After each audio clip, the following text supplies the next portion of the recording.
आइए देखते हैं हम लोग क्वेश्चन नंबर 57 को और कोशिश करते हैं जितना जल्दी हो सके इसको समझें और बहुत अच्छी तरीके से समझें। कहता है after the accounts of partnership has been drawn up and books close off. देखिए ध्यान से देखिएगा, हर बातों को अगर थोड़ा सा ध्यान से पढ़ेंगे। क्या कह रहा है, हमने पार्टनरशिप का जो अकाउंट्स था वो क्लोज करने के बाद हमको पता चलता है, हमने क्लोज कर लिया बुक्स और उसके बाद में पता चलता है it is discovered that for the year ending 31 March 2016 and 17, दोनों साल के लिए 16 और 17 दोनों साल के लिए interest has been credited to the partners upon their capital at the rate of 5% per annum, along with no provision for interest made in the partnership agreement।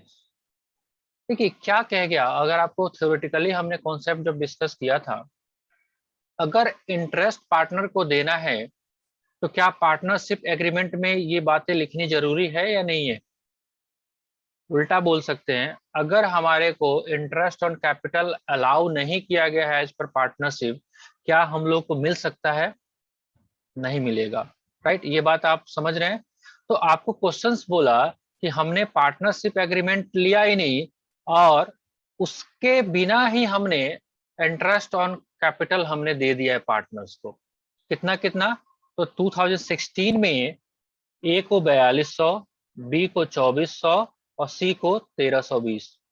17 में 4320, 2520 एंड 1320। तो क्या प्रॉब्लम हो गया कि ये कह रहा है कि इंटरेस्ट ऑन कैपिटल सीधी भाषा में अलाउ नहीं था और इन लोगों ने गलती से दे दिया। अब क्या कह रहा है, करना क्या है हमको? Prepare a statement showing how much is partner will ultimately gain or loss according to above rate being used. You are required to put through adjustment entry on 1st April 2017 if the profit were shared as follow।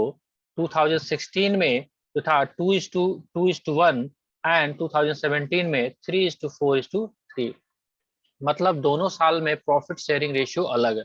तो हमारे को करना क्या है, ये जो गलती से ये जो टोटल यहाँ पे हम लोग कर लेंगे, इसको सिंपल सा बात है, ये जो टोटल जो है, अगर इंटरेस्ट ऑन कैपिटल नहीं दिया जाता, मेरी बात को ध्यान से सुनेंगे, अगर इंटरेस्ट ऑन कैपिटल नहीं दिया जाता तो ये कैसे डिस्ट्रीब्यूट होता?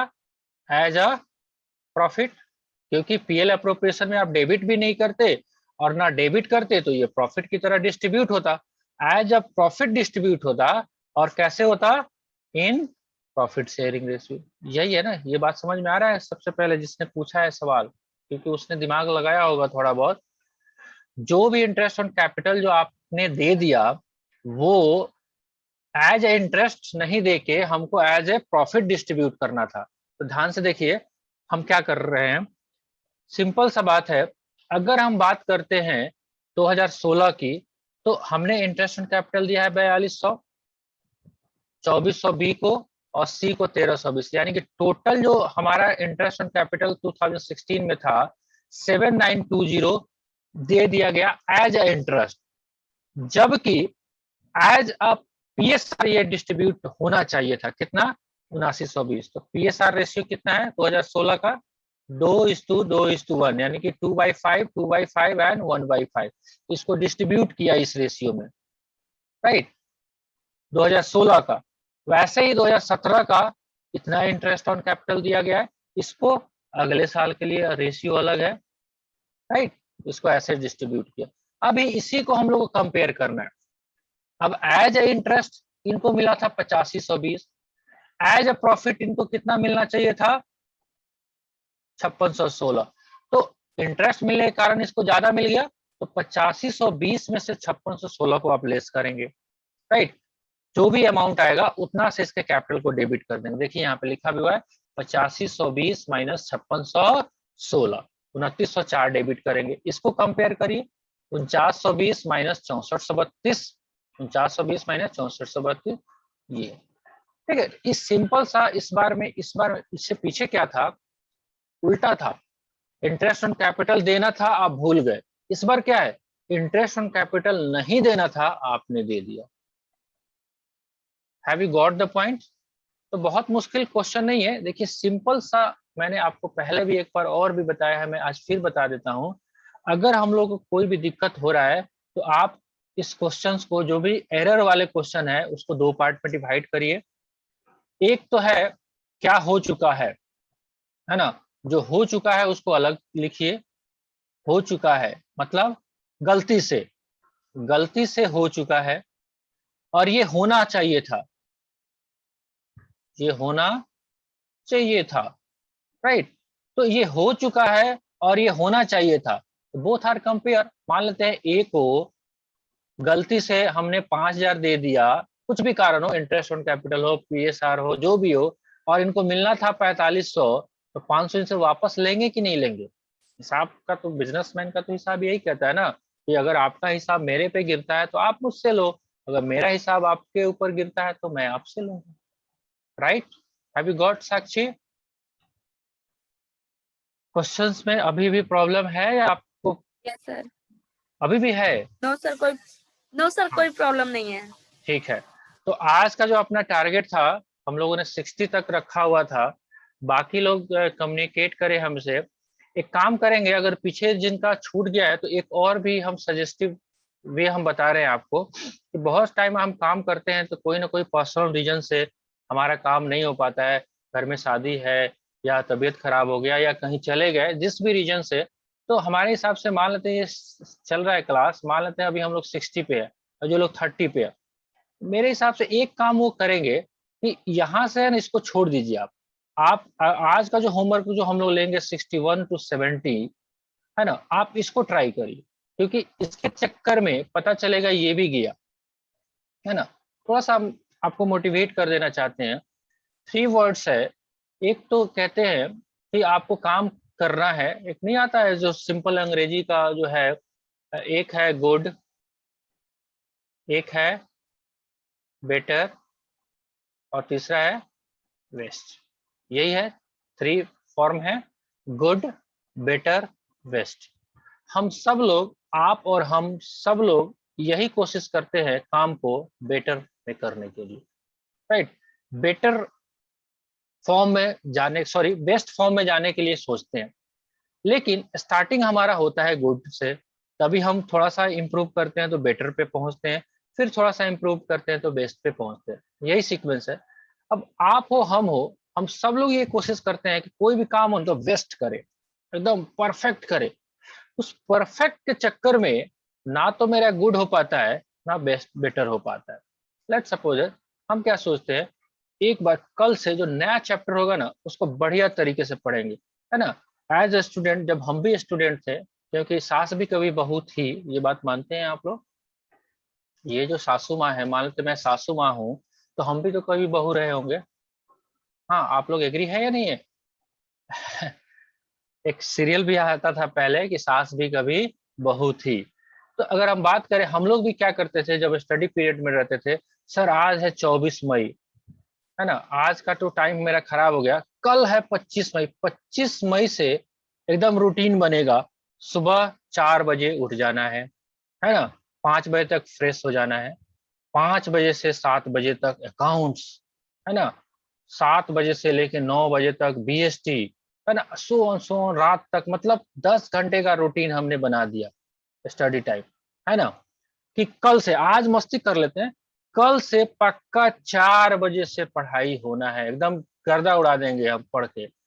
होता क्या है, जैसे ही सुबह उठेंगे हम 25 तारीख को, 4 बजे की जगह 4:30 बजे नींद खुला, है ना। उठते उठते ये सारा शेड्यूल खत्म हो गया, 5 से 7 वाला शेड्यूल मेरा गड़बड़ हो गया, लेट सपोज। अब जैसे ही गड़बड़ हुआ, मेरा दिमाग खराब हो गया कि भाई आज भी गड़बड़ हो गया, एक काम करते हैं, आज भी खराब हो गया, फिर कल से 26 तारीख से, यकीन मानिए वो दिन कभी नहीं आएगा जिस दिन आप परफेक्ट होंगे। मेरे हिसाब से हम लोगों ने जो फील किया है, कोई बात नहीं, 5 बजे से 7 बजे का टाइम खराब हो गया, कोई दिक्कत नहीं है, अकाउंट्स गया, 7 से 9 से ही स्टार्ट कर लेते हैं, 10 घंटे की जगह 4 घंटे पढ़ लेंगे, पढ़ तो ले। क्या हुआ अगर ऐसा करोगे, तो गुड, बेटर और बेस्ट में अगर हम बेस्ट आज अचीव नहीं कर पाए, कम से कम गुड तो कर लें। इसलिए कहा जाता है something is better than nothing. कुछ तो हुआ ना होने के हिसाब से। सब लोग मेरी बात से सहमत हैं इस बात से? इस सब लोगों के ऊपर अप्लाई होता है कि देखिए सबसे बड़ी बात है, अगर हमसे पूछिए प्रैक्टिकली, तो अगर 95% बच्चों से पूछा जाए कि भैया आपका पढ़ने का शौक है क्या, शौक से तो कोई नहीं पढ़ता है, मजबूरी में ही सब लोग पढ़ता है ना। वो 5 से 10% ही बच्चे आपको मिलेंगे लाइफ में पूरे वर्ल्ड में जो कहते हैं कि नहीं सर मेरा पैशन है पढ़ाई करना, है ना। मजबूरी में हमने भी पढ़ा है, आप भी पढ़ रहे हो, क्योंकि सब लोग मिडिल क्लास से बिलोंग करते हैं और कहीं ना कहीं जाके दिमाग में है कि जाके हमको फाइनेंशियली स्ट्रांग होना है, थोड़ा सा ज्ञान लेना है, पढ़ा लिखना होना जरूरी है, तभी सोसाइटी में आपको मान सम्मान मिलेगा, राइट। तो इस चक्कर में भी आप इसको ना गंवाएं। तो मेरा सजेशन ये रहेगा कि ये जो बेस्ट के चक्कर में आप गुड को मत खोइए, करिए, कम से कम गुड तो करिए, क्योंकि no one can perfect in this world. कोई भी बंदा इस संसार में परफेक्ट नहीं है। अगर मैं बोलता हूँ मैं परफेक्ट टीचर हूँ, I am a chartered accountant, तो मैं गलत बोल रहा हूँ फिर, है ना। कोई भी आदमी परफेक्ट नहीं है, सब में थोड़ा बहुत कमी है। कमी को साइड करें, जितना बन सकता है उतना काम करें, राइट। ठीक है। 11th क्लास में जब आप लोग थे तो मैंने एक चार्ट भी डिस्कस किया हुआ था, थोड़ा सा वो भी चार्ट डिस्कस कर देना जरूरी है जो लोग नए बच्चे हैं, कि हम लोग का जो काम करना है हम लोगों को वो 4 डायमेंशन में हम लोग करते हैं। ध्यान से देखिएगा जो नए स्टूडेंट हैं, राइट। 4 डायमेंशंस है हमारे पास। कोई भी वर्क हम जब करते हैं तो वर्क को करने के लिए 4 एरिया है। एक तो हमारे पास वो काम इंपॉर्टेंट होना चाहिए, पुराने बच्चों को याद आ रहा होगा, इंपॉर्टेंट। दूसरा है अर्जेंट। क्या है मैं डिस्कस कर देता हूँ, 5 मिनट और टाइम दीजिए आप लोग, जो लोग भी इस वीडियो को देख रहे हैं। इंपॉर्टेंट है, अर्जेंट है, और 2 बॉक्स जो खाली मैंने रखा हुआ है वो रखा हुआ है नॉट इम्पोर्टेंट, नॉट अर्जेंट। देखिए इंपॉर्टेंट क्या होता है कि जो काम आपको करने हैं, इंपॉर्टेंट का अगर हम यहाँ पे डिफिनेशंस बताएं तो जो काम आपके लिए जरूरी है, जैसे आप 11th-12th में पढ़ रहे हो तो पढ़ाई जरूरी है तो इम्पोर्टेंट, राइट। अब नॉट इम्पोर्टेंट क्या है, जैसे मान लेते हैं आपको गाना गाना है। नॉट इम्पोर्टेंट की बात करें, अगर आप प्रोफेशन बाय प्रोफेशन अकाउंटेंसी के बच्चे हैं तो आपको गाना गाना है, ये इंपॉर्टेंट नहीं है। आपकी मर्जी है, गा भी सकते हो नहीं भी गा सकते हो, लेकिन पढ़ना इंपॉर्टेंट है। तो ये समझ में आ गया। अर्जेंसी क्या है कि नहीं आज ही क्वेश्चंस करना है, कल एग्जाम है, आज ही क्वेश्चन करना है, तो वो हो जाएगा अर्जेंट। नॉट अर्जेंट का मतलब है काम तो इंपॉर्टेंट है लेकिन बाद में भी हम कर सकते हैं। अब ये 4 जो बॉक्स है उसमें से मेरे हिसाब से जिस भी पर्सन को काम करना चाहिए वो वही काम करना चाहिए जो पहला एक तो वो इम्पोर्टेंट हो, राइट। और दूसरा इसके साथ अगर टाई अप करे तो इसको तो हम कर ही नहीं सकते, नॉट इम्पोर्टेंट को तो करना ही नहीं चाहिए। लेकिन ये जो काम करना है जब अर्जेंसी है तब करे कि जब अर्जेंसी नहीं है तब करे।